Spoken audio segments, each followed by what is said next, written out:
Are you a dad who's worried about where society is going, the challenges that we're about to face, the concerns that somebody might try to enter your home? Are you starting to get into owning a weapon and protecting your family? You got to store it right. Let's talk about how we can store our weapons safely with kids and families in the house.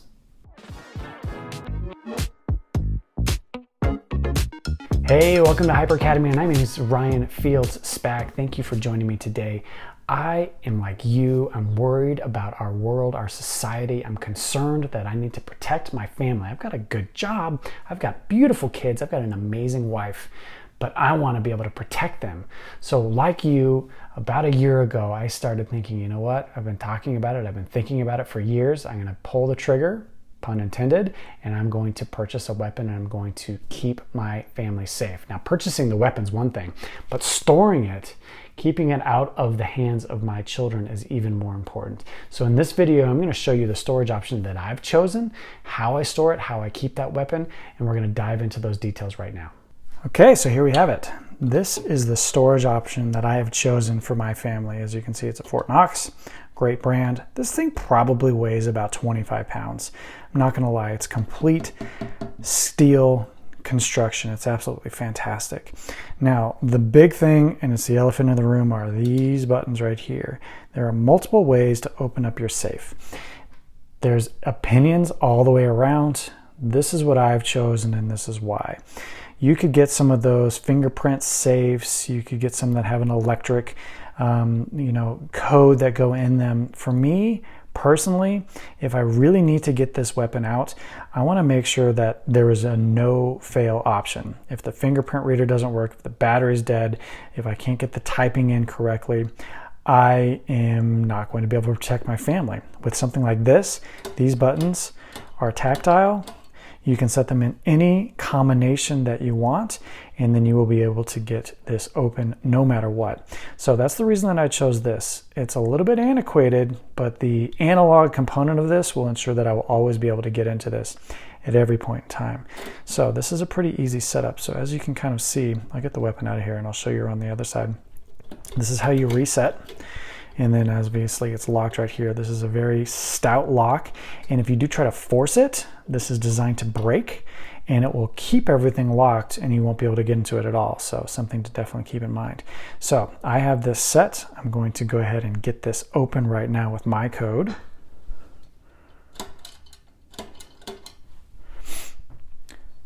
Okay, once you get your code entered in there, all it is a turn here clockwise to the right, and that pops this open directly right here.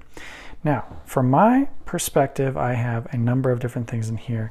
You can see that this has a good amount of padding here, and then right here is that locking mechanism.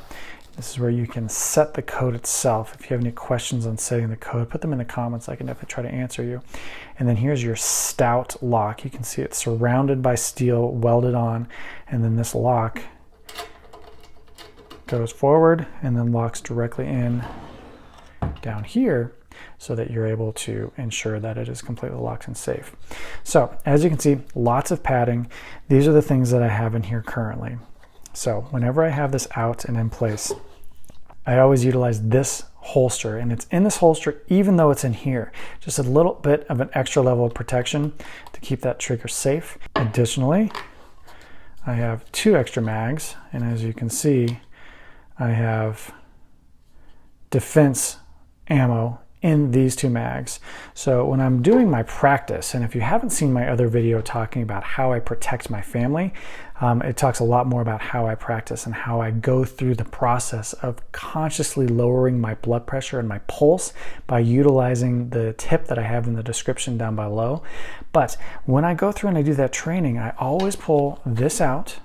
I grab these 2 mags, I put them in my pocket so that I have as much ammo as I need should I need to move forward and actually deal with a threat that has come into my home. With this holster off. So as you can see, this is a Glock 19 Gen 5. I absolutely love this weapon. Again, I'm not much of a gun person, although I aspire to be soon. But I absolutely love this. It's easy to use. I know it's reliable, so this is my weapon of choice. And when I have it stored in here, in addition to having it in my holster, I also do not have a round in the chamber. I know that's one thing that people talk about all the time is should they have a round in the chamber? If you want to use it quickly, yes, you definitely want to. However, I want one extra measure of protection for my kids should they get their hand on this. When you have this weapon, racking the slide is pretty difficult to do. And getting your kids, if they had their hands on this, getting them to rack that slide would be pretty difficult. So it's one extra layer of protection from my perspective to ensure that they do not get their hands on this weapon and hurt themselves or anyone else. So I always have a weapon with no bullet in the chamber, which means that when I do practice, I make sure to practice with racking it immediately when I pull it out, grab these extra rounds, and then I go to work. So that is the weapon itself, and this is how I have it set up and in here. In addition to this, I also have extra rounds of ammunition up here next to the weapon itself. So these are my training ammo. I've got a bunch of MagTech set right here, and then I also have additional defense ammo that I have that I can utilize in its place right here. Now I'm still working to improve upon my ability to reload fast by just pressing the ammo inside, but I still use this little cheater.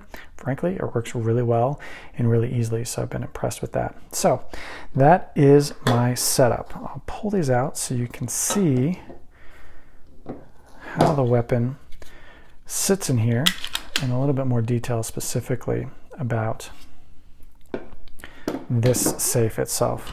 So as you can see, it's got spring load right here, which works great. And then if you have the option or want to, you can actually mount it down below, but you can see it's got this little piston right here that pushes it up.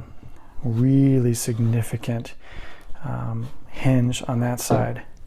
And then if you like, you can pull these little pieces out right here, and that will allow you to mount this to a wall or to a shelf or something like that.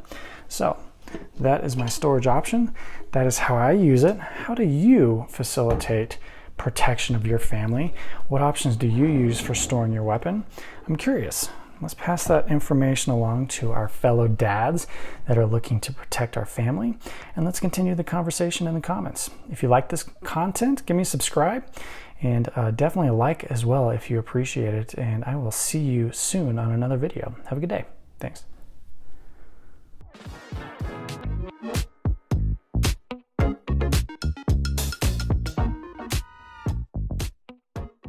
Measure of security for my family, because having a kid, pause.